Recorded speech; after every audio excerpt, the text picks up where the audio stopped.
अर्जुन, जो भक्त जिस प्रकार मेरी शरण लेते हैं मैं उन्हें उसी प्रकार वैसा ही अनुभव कराता हूं।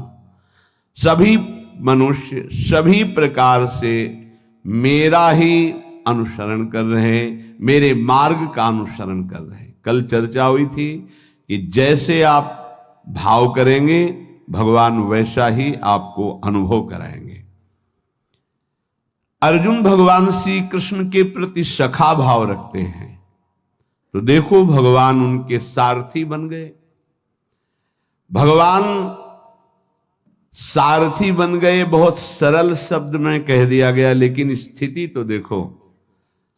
भक्त ऊंचाई पर बैठा हुआ है, पादुका के पास सबसे ऊंचे भगवान बैठे हुए हैं। ये था माम प्रपद्यन्ते, सखा माना भगवान। सखा सोच बल त्यागहु मोरे, सब विधि घटब काज में तोरे। जो भगवान कहते हैं वो करके दिखाते। घटब, कितना घट गए।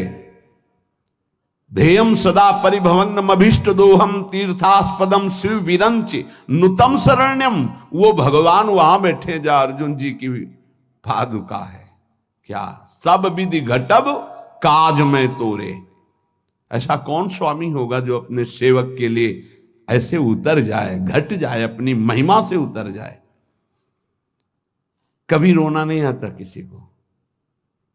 मेरे साथ प्रभु कितनी कृपा कर रहे हैं, कभी रोना नहीं आता है। कैसा कपटी संसार है। गुरुदेव अपनी महिमा से उतर करके, नीचे उतर करके हमारे जैसे बनकर हमसे संभाषण करते हैं, हमें प्यार दुलार शासन करते हैं। कभी एकांत में किसी को गुरु के प्रति रोना आया? मोटे मोटे आंसू सामने गिरते देखते हैं अपनी वासना की पूर्ति के लिए, अपने मन की शांति के लिए, हमारे मन को सुख मिले, बस। कभी ये रोते कि अहो कृपालु करुणा में आपका कैसा स्वभाव है, हे स्वामिनी आपका कैसा स्वभाव है। कभी ऐसा नहीं।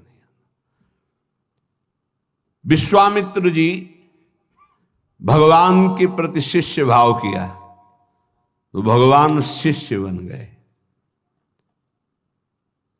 अगर थोड़ा भी विलंब पुष्प लाने में हुआ तो भगवान डर रहे थे कि गुरुदेव की संध्या पूजा में विघ्न न हो जाए, गुरुदेव की जो सेवा में थोड़ा भी समय लगा तो डर गए भगवान। शिष्य भाव, जैसा भगवान के प्रति भाव करोगे वैसा ही भगवान आपके सामने आ जाएंगे। अनंत ब्रह्मांड भगवान ने ही अपने आप से ही रचा है। कितना विलक्षण भजन का प्रभाव होता है कि अनंत ब्रह्मांडों का स्वामी आप जो भाव करोगे वैसा आ जाएगा बन के। अगर आप भगवान को भोग रूप में चाहेंगे तो भोग रूप में भी आ जाएंगे। ऐसा ही है, बड़े कृपालु हैं। जिस रूप में आप चाहेंगे भगवान आ जाएंगे। आप आज भी जो कामना करते हैं ना, मेरे भगवान ही आपकी पत्नी बने हुए, पुत्र बने हुए, आपका परिवार बने हुए, आप पहचान नहीं पा रहे हैं। जो हम कामना करते हैं ना कि आज ये, तो भगवान वही बनकर आ जाते हैं, वही पदार्थ बनकर आ जाते हैं, वही व्यक्ति बनकर आ जाते हैं, वही वस्तु बनकर आ जाते हैं। यद्यपि भगवान ही है, दूसरा कोई नहीं है। वही अपने आप को प्रकट किए हैं। उपनिषद में आता है एकाकी न रमते। खेलने की इच्छा हुई तो दूसरा कोई हो तो खेले, तो अपने आप को इतने रूपों में खेल में फैला दिया। एकाकी न रमते। भगवान ने अपने एकोहम बहुश्यामा, मैं ही बहुत रूपों में हो जाऊं, और वो अपने आप से अपने आप में खेल रहे हैं। 3 खेल हो रहे हैं यहां प्रगट में। एक हो रहा है सृष्टि का सृजन बराबर चल रहा है, सृजन भी बराबर चल रहा है, पालन भी बराबर चल रहा है, संहार भी बराबर चल रहा है। सृजन होता जाता है, पालन होता जाता है, संहार होता जाता है, सृजन होता जाता है, पालन होता, संहार, ये बराबर लीला चल रही है। किसका सृजन? अपने आप से अपने आप का सृजन। किसका पालन? अपने आप से अपने आप का पालन। और किसका संहार?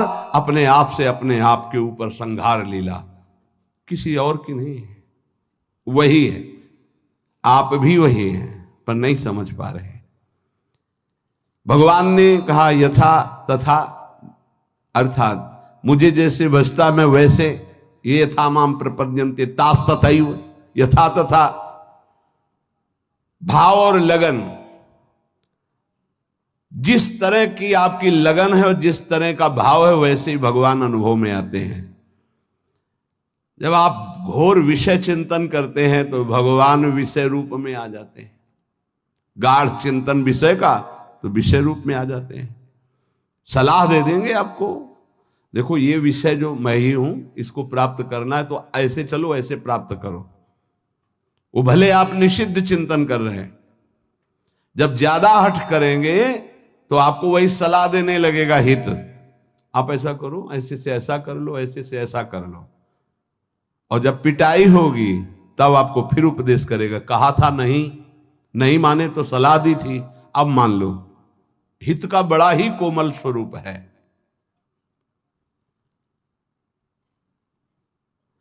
यदि आप भाव से लगन से प्रभु की तरफ चलें तो उधर से प्रभु चल पड़ते हैं। और आपकी चाल और प्रभु की चाल में बड़ा अंतर है।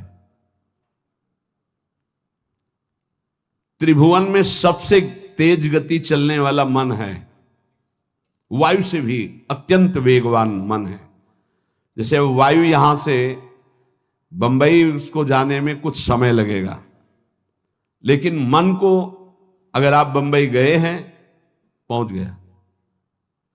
मन से भी वेगवान गरुण जी हैं, जो भगवान के वाहन हैं, वो मन से भी वेगवान है और गरुण से भी वेगवान भगवान की गति है। जब उपासक भाव और लगन से चलता है तो बहुत जल्दी भगवत प्राप्ति क्यों हो जाती है? बोले दरिया दूषण दास में नहीं राम में दोष। भगवत प्राप्ति में दोष आपका है जो आप देरी कर रहे हैं, भगवान की तरफ से नहीं। जन चाले इक पावणो हरि चाले 100 कोश। एक कदम भक्त भगवान की तरफ चले तो 100 कोस भगवान भक्त की तरफ चल देते हैं। 100 कोस उनका वेग है ऐसा। वो अपने कदम से एक कदम तो ब्रह्मांड पार कर दिए। आपका भाव और लगन, भाव में तो विषय भरा है, लगन लगी भोगों की तो बार बार वही आ रहे हैं भोग रूप में, दूसरा कोई नहीं। पर जब भोग रूप से आप विषयों का सेवन करते हैं तो फिर नरक रूप से भगवान मिलते हैं, रोग रूप से भगवान मिलते हैं, दंड रूप से, जलन रूप से भगवान मिलते हैं। भगवान का कौन सा रूप आपको पसंद है? आनंद तो छोड़ो इसे, आनंद सिंधु प्रभु के रूप का ध्यान करो, उनका नाम जप करो। भगवत प्राप्ति में कोई बाधा नहीं डालता, साधक स्वयं बाधा को स्वीकार करता है। क्योंकि भगवत प्राप्ति के लिए जो तुम्हें समझ दी गई है उसका प्रयोग नहीं कर रहे। भोग सामग्री देखी, समझ कह रही कि नहीं इससे बहुत विलंब हो जाएगा, भगवत प्राप्ति नहीं होगी, आप ये अनसुनी कर दिए, उसे भोग लिए। किसकी गलती रही?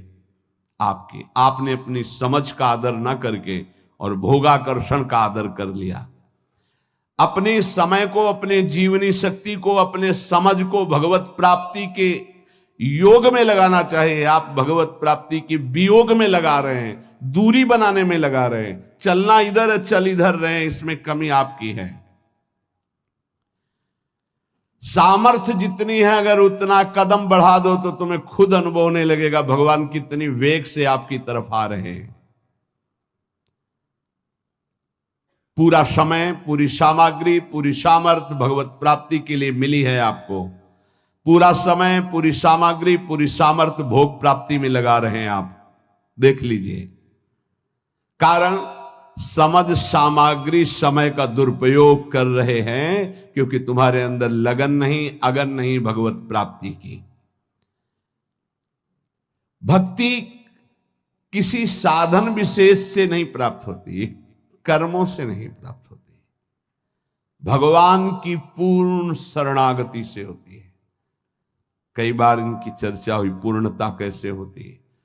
हे हृदय से प्रभु की शरण, यदि परमार्थ में उतरे हो तो चैन नहीं है। यहां दरस बिन दुखन लागे नैन, जब से तुम बिछुरे पी प्यारे कबो न पायो चैन। बेचैनी बढ़नी चाहिए। जब बेचैनी बढ़ती साधक में कृपा से, तो वो समझता है परेशानी बढ़ रही और उसको मिटाने के लिए भोगों में उतर जाता, खत्म। अरे वही बेचैनी तो विरह बनती है, तुम समझते कहां हो। जब आपके अंदर जलन होती, बेचैनी होती, घबराहट होती है, तो वही जाकर विरह बनती है। हा प्राणनाथ, अब जिया नहीं जा रहा आपके बिना, वही भगवत साक्षात्कार कराती है। आप समझ नहीं पा रहे, आपको लग रहा है मेरे साधन में कमी हो गई जो बेचैनी बढ़ रही। यही साधन की परिपक्व अवस्था है जो बेचैनी बढ़ रही। प्यारे समझिए, आपका हृदय तो जलता है, आप में जो अशांति सी महसूस हो रही है, अभाव सा महसूस हो रहा है, ये कृपा हुई है आपके अंदर। यही अभाव आपके अंदर ऐसा भाव पैदा करेगा कि आप चिल्ला चिल्ला कर रोने लगेंगे, प्रियाजू अब रहा नहीं जा रहा, सहा नहीं जा रहा, अब आ जाइए। बन गई बात। जहां आपके अंदर ऐसा भाव आया, बेचैनी बढ़ी, तो आप उसको चैन प्राप्त करने के लिए भोगों का चयन कर लेते हैं। बस गई वो। बोले अब थोड़ा, कल किसी ने कहा था कि आपके कथनानुसार मैं जब चलता हूं तो भारी घबराहट पैदा हो जाती है, और जब हम आपकी हर बात छोड़ देते हैं तो एक तसल्ली से मिलती है और शांति मिल जाती है। क्या शांति मिल जाती? मन। अब विषय भोगने को मिलेगा, अब स्वतंत्रता मिल गई। अब और जहां अनुशासन में वो जलता है कि मेरी हर वासना की आपूर्ति हो जाएगी, आप समझ नहीं पा रहे। वो जो आपके अंदर बेचैनी, वो भगवत प्राप्ति के लिए योग्यता पैदा कर रही है आपके अंदर, पर आपको वो नहीं चाहिए, इसलिए विषय सेवन में शांति लगती। त्यागात शांति, तो वो कह रहा विषय भोगों में शांति मिल जाती है। यही बुद्धि की बात है, बहुत खराब बुद्धि हो चुकी। दास्य, सख्य, वात्सल्य, माधुर्य, ये जितने भाव है पहले इनके शरणागति पुष्ट होनी चाहिए। भगवान सब कुछ आपको दे देंगे, पर पहले शरणागति पुष्ट होनी चाहिए। अगर आपने अपने आप को श्री भगवान को दे दिया तो श्री भगवान अपने आप को आपको दे देंगे। सौदा बहुत सस्ता है। हमने अपने आप को तो भोगों में दे रखा है। अगर हम अपने आप को श्री भगवान को दे दे, श्री भगवान हमें अपने आप को दे दे, कितना सौदा सस्ता है। अगर शरणागति पक्की हो गई तो भगवान त्रुटियों की तरफ नहीं देखते। राहत न प्रभु चित चूक किए की, करत सुरत सौ बार ही की। प्रभु उसके हृदय की बात देखते कि मेरा शरणागत हो गया, सैकड़ों त्रुटि हो जाए तो भी ध्यान नहीं देते। कितनी कृपा है।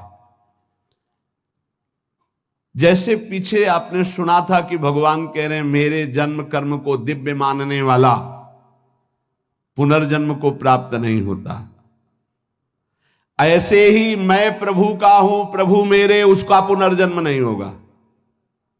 शरणागति का शुद्ध स्वरूप। हमारे माई श्यामाजू को राज, मेरी श्यामाजू मैं श्यामाजू का, ये सूत्र समझ लो। प्रभु को अपना मानने वाला, अगर उससे त्रुटियां भी होती तो प्रभु नहीं गिनते। जन अवगुण प्रभु मान न का, उसको भगवत प्राप्ति हो जाएगी। मैं प्रभु का, प्रभु मेरे। बस किसी भी दबाव में आकर बीच में तीसरा नहीं हो जाना चाहिए। मैं प्रभु का, प्रभु मेरे। फिर मैं प्रभु का, ये भी विस्मरण हो गया, केवल प्रभु मेरे। चाहे समझ में आए या ना आवे, इतना समझ लो, संसार का कोई भी संबंध, कोई भी शरीर, कोई भी वस्तु स्थायी नहीं है, कोई भी पद। लेकिन ये बात सदा तुम्हारे अंदर स्थायी बनी रहेगी, मैं प्रभु का, प्रभु मेरे। अगर आ गई है, शरीर छूटा किसी भयानक अपराध से, अगर फिर जन्म हुआ तो ये बना रहेगा, मैं प्रभु का, प्रभु मेरे। ये आपको परम पद प्राप्ति करा देगा। अवश्य अवश्य भगवत प्राप्ति हो जाएगी। तो अगर भगवान से कोई दुश्मनी कर ले तो उसे भगवत प्राप्ति हो जाएगी, द्वेष कर ले तो भगवत प्राप्ति हो जाएगी, क्योंकि प्रभु से ही तो जुड़ा है वो। भगवान को गाली दे, अपमान करे, नास्तिकता, बिल्कुल भगवान से बैर माने, उसे भगवत प्राप्ति हो जाएगी। यहां की जैसा कहा कि जैसे भक्त भजता है मैं वैसे भजता हूं, तो वो वैर से भजेगा तो वैर से ही सही, पर भगवत प्राप्ति तो हो जाएगी ना। बोले नहीं, भगवान ने एक शब्द कहा है, ये यथा माम प्रपद्यन्ते, प्रपद्यन्ते माने शरणागति, शरण में, मेरी शरण में होकर जैसा भाव करता मैं ऐसा अनुभव कराता हूं। तो वो जो भगवान की निंदा करता हो भगवान की शरण में थोड़ी है, उसको तो नरक की प्राप्ति होगी। बोले शिशुपाल ने भी तो निंदा की थी, तो रात दिन भगवदाकार वृत्ति रहती थी उसकी, उसे उठते बैठते चलते फिरते कृष्ण ही नजर आते थे। कंस ने भी तो द्वेष किया, तो उसको दाल में जीरा भी कृष्ण ही नजर आते थे, जिधर दृष्टि डालता कृष्णाकार वृत्ति थी उसकी। ये छोटे मोटे बैर वालों को यमराज ठीक कर देते हैं, उनको भगवान को नहीं अवतार लेना पड़ता। ये जैसे ना कि भगवान की निंदा कर रहे हैं, भगवान की अवहेलना कर रहे हैं, नास्तिकता कर रहे हैं, इनके लिए शासन विभाग है यमराज, वो अच्छी धुलाई करके। देखो यहां चाहे जितना आप अपने को बलवान समझें, कंबल डाल के कुटाई होती जेल में। एक हमें मिले थे जेल में, तो उन्होंने कहा था कि वो जो पुराने कैदी हो जाते हैं वो वहां के शासक की तरह हो जाते हैं। तो जैसे कोई ज्यादा उद्दंडता करता है ना, तो फिर कंबल उड़ा के और फिर उनकी पिटाई होती है। तो यहाँ तो कंबल उड़ा के होती है, वहां तो बहुत ही दुर्दशा होती, क्योंकि इस शरीर का तो वहां महत्व है नहीं पंच भौतिक।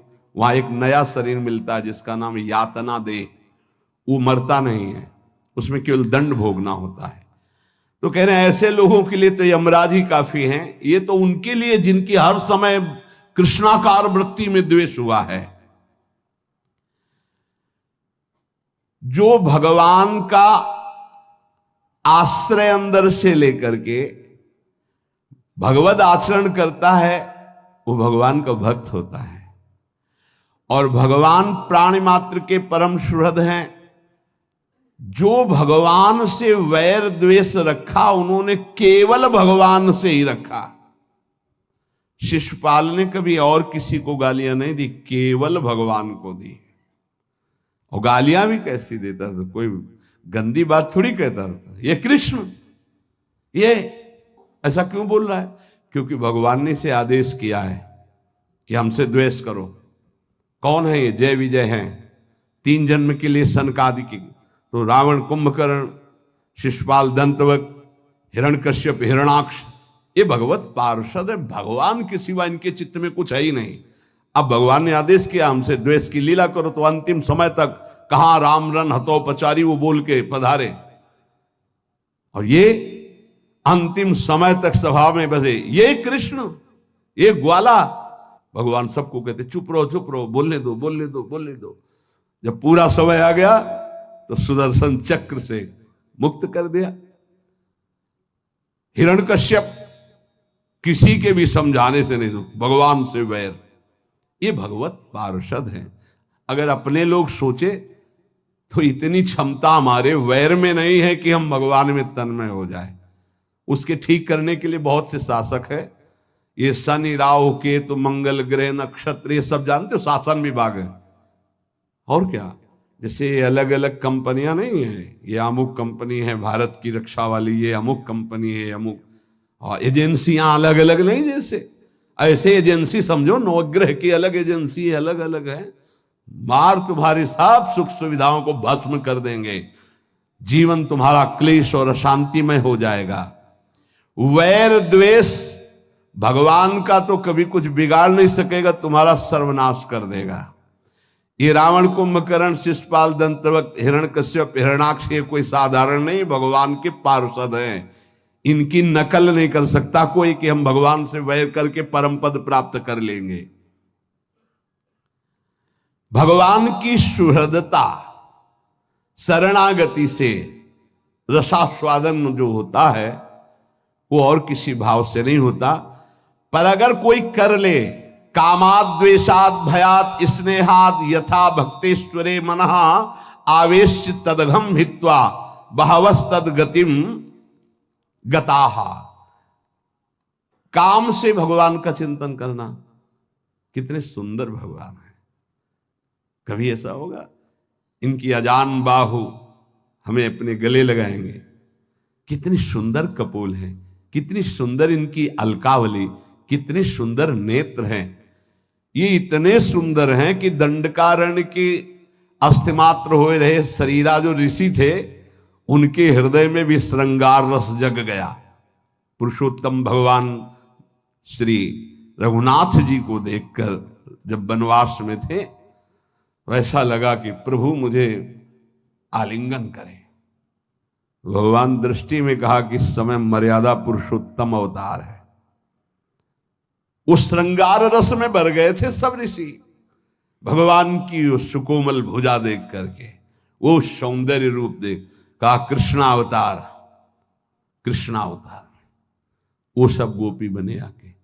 जब सियाजू का ब्याह श्री राम जी से हुआ तो मिथिला की जितनी सखियां थी सब सिया जी के सौभाग्य की सराहना कर रही थी। ऐसे दूल्हा, वैसे ही सुंदर दूल्हा रूप महाराज, जिधर दृष्टि जाए वह उधर ही सबको चित्त को चुरा ले। तो सियाजू की सब सखियां कोई बोल तो पाई नहीं, पर सबके मन में था कि क्या कभी ये हमें अपने हृदय से लगाएंगे ऐसे, क्या कभी हम इनका साथ प्राप्त कर पाएंगे। जो सियाजू को सौभाग्य मिल रहा है मैं इनकी सखी हूं, क्या।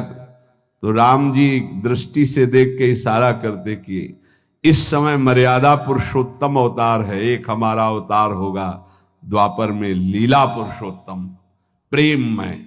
आओ सबको निमंत्रण दे, आओ वहां आपके हर चाह पूरी होगी।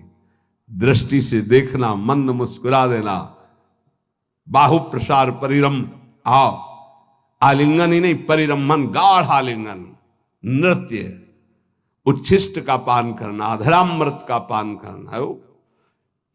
जिस समय भगवान रासमंडल के अंतर ध्यान होने के बाद जब प्रकट हुए तो गोपीजन ने एक चुनरी डाल दी अपनी, चुनरी के ऊपर चुनरी। जब उस पे बैठे तो सुखदेव जी कह रहे ओहो, साधना से परम पवित्र किए हुए बड़े बड़े योगींद्र मुनींद्र अपने हृदय में जिनका ध्यान धरने की चेष्टा करते परीक्षित, वो भगवान गोपियों की ओढ़नी पर बैठे। एक और वेद की ऋचाएं नेति नेति कह के वर्णन करते ही उनका प्रभु कभी साक्षात आलिंगन करने का अवसर मिला। कृष्णावतार में दंडकारण्य के ऋषि, मिथिला की सखिया और श्रुति, जो वेदों की ऋचाएं, वो साक्षात गोपी भगवान उनका जो भाव है उसी सुख को प्रदान कर रहे हैं। किसी भी तरह से भगवान काम और द्वेषाद, द्वेष भी ऐसा कि केवल भगवान से हो, बस दूसरा नहीं। इतनी अनन्यता तुम्हारे द्वेष में हो, दूसरे से द्वेष नहीं, केवल भगवान से। कामात द्वेषात भयात, भयभीत होकर के भगवान का चिंतन होना।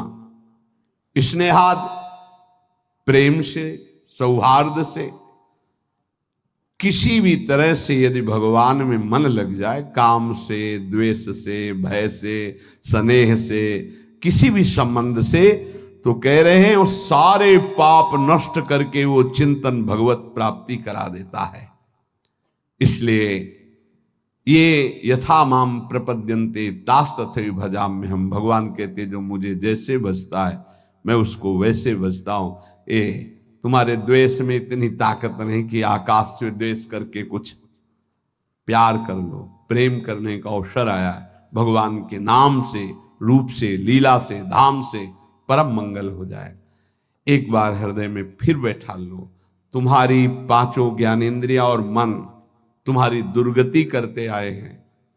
यही तुमको आगे बढ़ने में इस समय जो आपको भगवत मार्ग मिला है बाधा पहुंचाएंगे।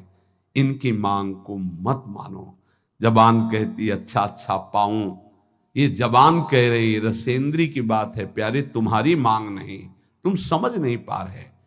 इंद्रियों की विलासता तुम्हें नारकी गतियों में पहुंचा देगी। क्या क्या पूरा करोगे, कब कब पूरा करोगे। देहूती जी आदि सम्राट महाराज मन की पुत्री है।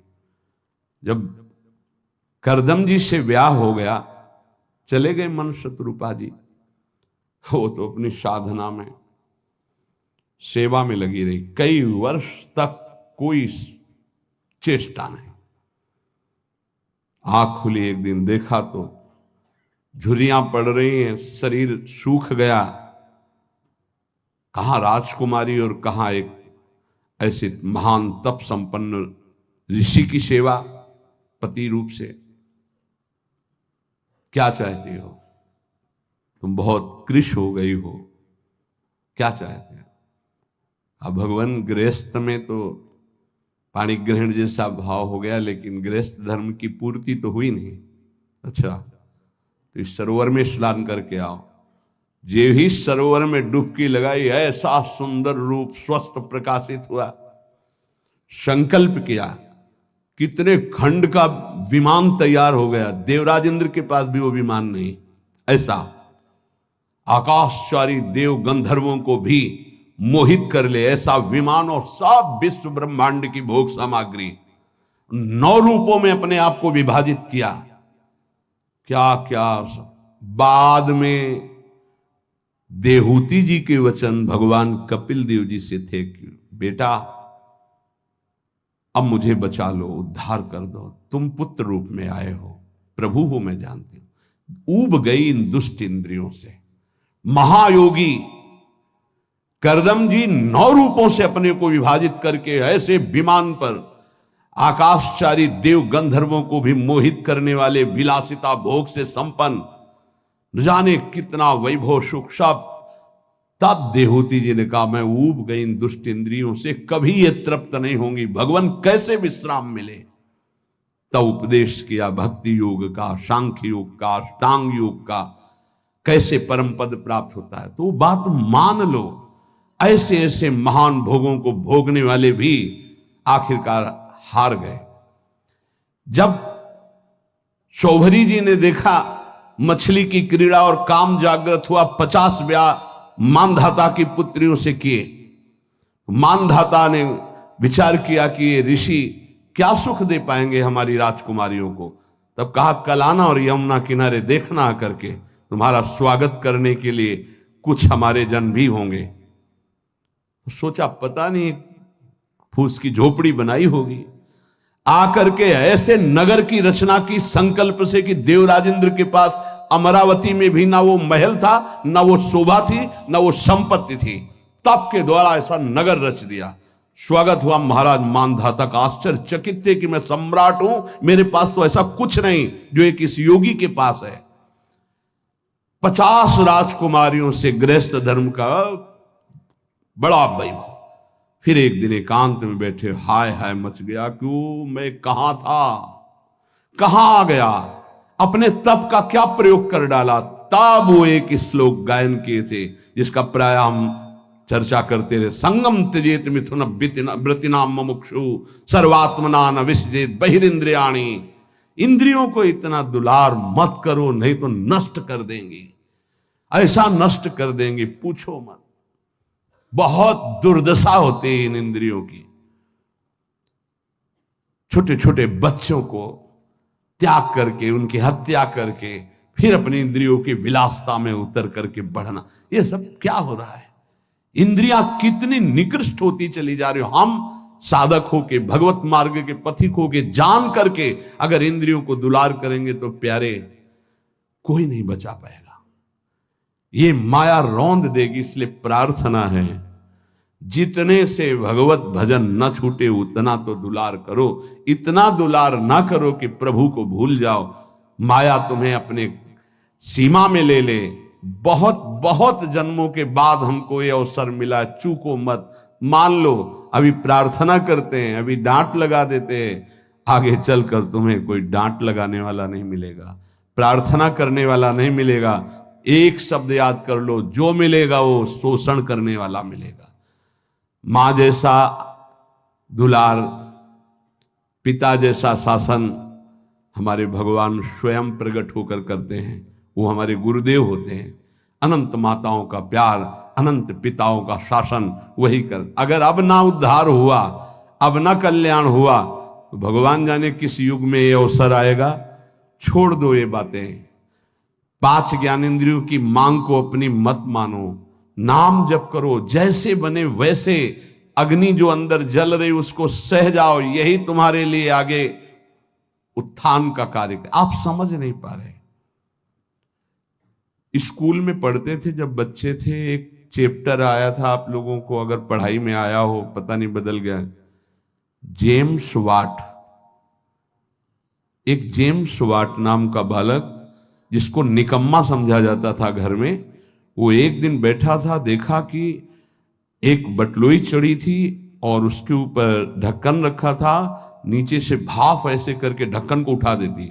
उसने फिर वजन रखा, फिर भाप बनी और उठा दी, फिर वजन और बढ़ा के रखा, वजन बढ़ाता गया, भाप उसको उठाती गई। उसी ने इंजन की रचना की थी, जेम्स वाट। आप इसका भाव समझ पा रहे हैं हम क्यों उदाहरण दे रहे हैं? जब आपके अंदर अग्नि पैदा हो रही है, जलन पैदा हो रही, तो आपके जीवन को भगवान की तरफ ले जाने वाले पावर को उठा जागृत कर रही। तुम विचलित होकर उसे विषय भोगों से पुनः शांत कर देते हो। उसे शांत नहीं करना, उसको और बढ़ाना है। आग को जितनी बढ़ जाएगी उतनी जोर से अध्यात्म की तरफ आप चलोगे। उल्टा मत चलो, उल्टा मत सोचो। ये आग समन का अवसर नहीं, आग बढ़ने का अवसर है। आग बढ़ने दो, वही तेजस्वी बनाकर तुम्हें अध्यात्म की ऊंचाई पर चढ़ा देगी। उस बात से अनुभव किया कि भाप में कितनी ताकत है। अगर ये भाप मिले तो बहुत बड़ा कार्य चल सकता। तो वही कोयला झोंककर भाप पैदा करके इंजन के द्वारा ट्रेन निकलवा दी, और उसको सब निकम्मा समझते थे। बस वो विचार, ये चिंतन का विषय। हमारे अंदर जो आग पैदा हो रही, कामाग्नि, क्रोधाग्नि, लोभाग्नि, उसे हम सह रहे हैं। उसको सह रहे हैं तो एक पावर बन रहा है। वो पावर आपको सीधे भगवान की तरफ बढ़ाएगा। अगर आप उसको बुझाने में लग गए तो वो इधर आध्यात्मिक शक्ति क्षीण हो जाएगी और भोगा शक्ति बढ़ जाएगी। ये अनुभव की बातें हैं। आप इसको सहना सीखें, मिटाने में काम नहीं बनेगा। सह करके प्रभु की प्राप्ति हो जाएगी।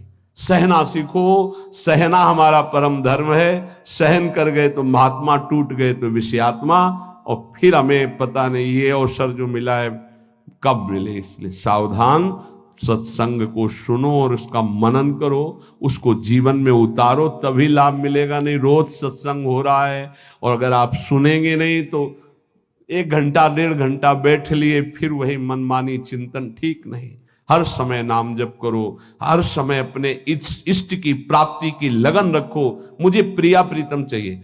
हम कह रहे मांग रहा है मन विषय, लेकिन आप झूठे से शुरू करो, मुझे प्रिया प्रीतम चाहिए। ए मन, मुझे प्रिया प्रीतम चाहिए। अभी आनंद का अनुभव होने लगेगा। यही मांग सच्ची हो जाएगी। झूठा खेले साचा हो।